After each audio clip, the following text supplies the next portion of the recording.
बिहार विधानसभा चुनाव के नतीजों का इंतजार तो सबको है, लेकिन असली कहानी से पहले एक ट्रेलर आ चुका है।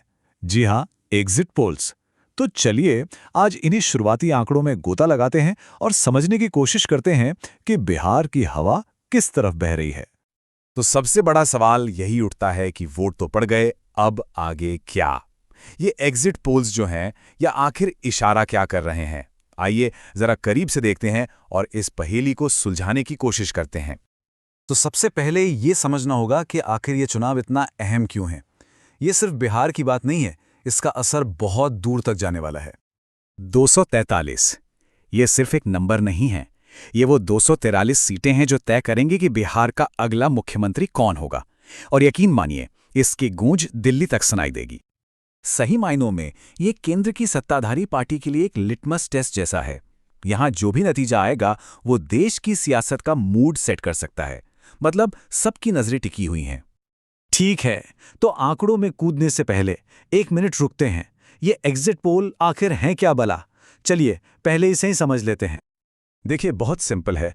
जैसे ही कोई वोटर वोट डालकर बूथ से बाहर आता है, सर्वे वाले उनसे पूछ लेते हैं, भाई साहब वोट किसको दिया? बस इसी बातचीत के आधार पर एक मोटा मोटा अंदाजा लगाया जाता है। पर हां, एक बात गांठ बांध लीजिए, ये सिर्फ एक अंदाजा है, पक्का रिजल्ट नहीं। ये तो बस हवा का रुख बताते हैं। तो चलिए अब आते हैं मेन इवेंट पर। बिहार की सियासत के दो धुरंधर, एक तरफ है एनडीए यानी राष्ट्रीय जनतांत्रिक गठबंधन, और दूसरी तरफ महागठबंधन। देखते हैं एग्जिट पोल के अखाड़े में कौन किस पर भारी पड़ रहा है। अगर ज्यादातर एग्जिट पोल्स की माने तो एक बात तो साफ दिख रही है, रुझान जो है वो एनडीए की तरफ झुकता हुआ नजर आ रहा है। ऐसा लग रहा है कि उन्हें महागठबंधन पर एक अच्छी खासी बढ़त मिल रही है। लेकिन असली सवाल तो ये है कि ये बढ़त आखिर है कितनी बड़ी। चलिए अब जरा नंबर्स पर नजर डालते हैं और यहीं से खेल मजेदार हो जाता है। देखिए, मैट्रीज कह रहा है एनडीए को मिल सकती हैं 147 से 167 सीटें। पीपल्स पल्स का भी मानना है कि 133 से 159 सीटों के साथ एनडीए आगे है। मतलब लगभग सब एक ही सुर में गा रहे हैं ना। लेकिन रुकिए, कहानी में एक ट्विस्ट है। और ये रहा वो ट्विस्ट, जेनो मिरर। इनका अनुमान सबसे जुदा है। ये तो पूरी बाजी ही पलट रहे हैं। इनके हिसाब से महागठबंधन को 130 से 140 सीटें मिल सकती हैं, और ये नंबर सरकार बनाने के लिए काफी हैं। बस इसी एक पोल ने सारी की सारी बहस में एक बड़ा सा अगर मगर लगा दिया है। अच्छा, इन दो बड़े गठबंधनों की लड़ाई में बाकी पार्टियों का क्या हाल है? देखिए, जन स्वराज पार्टी जैसे नए प्लेयर्स के लिए ज्यादा कुछ दिख नहीं रहा है। ज्यादातर पोल्स का मानना है कि उन्हें शायद 0 से 5 सीटें ही मिले। मतलब कोई बड़ा गेम चेंजर बनते हुए तो नहीं दिख रहे हैं।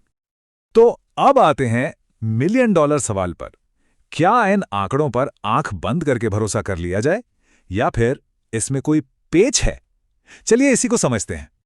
देखिए, सारा खेल इस एक नंबर का है, 122। ये है वो मैजिक नंबर।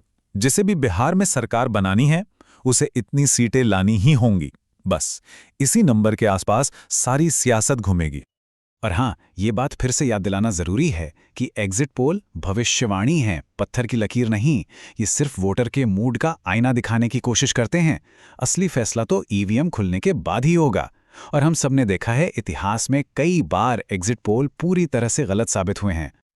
अच्छा, एक और चीज है जो इस पूरे मामले को और दिलचस्प बना रही है, वो है इस बार का बढ़ा हुआ वोटर टर्नआउट। कई एक्सपर्ट्स का मानना है कि जब भी वोटिंग परसेंट बढ़ता है तो इसका मतलब होता है कि लोग बदलाव चाहते हैं, यानी एंटी इनकम्बेंसी। अब ये एक ऐसा एक्स फैक्टर है जो सारे एग्जिट पोल के गणित को गड़बड़ा सकता है। तो इतनी सारी बातों के बाद कुल मिलाकर तस्वीर क्या बन रही है? चलिए इन पोल्स से निकले 3 बड़े पॉइंट्स को फटाफट समझ लेते हैं। पहला पॉइंट, अगर ज्यादातर पोल्स सही साबित होते हैं तो एनडीए एक आसान जीत की ओर बढ़ रहा है। दूसरा, महागठबंधन की हालत थोड़ी कमजोर दिख रही है। और तीसरा, जन सुराज जैसी नई पार्टियों से किसी चमत्कार की उम्मीद कम है। लेकिन वो जो एक पोल है ना, जो उल्टी गंगा बहा रहा है, उसने इस सीधी साधी कहानी में एक सस्पेंस जरूर डाल दिया है। तो आखिर में सवाल यही बचता है, क्या ये एग्जिट पोल एक कंटिन्यूटी का, यानी जो चल रहा है उसी के चलने का संकेत है, या फिर ये सिर्फ नतीजों से पहले का चुनावी शोर शराबा है? खैर, इसका असली जवाब तो काउंटिंग वाले दिन ही मिलेगा। और इंतजार उसी का है।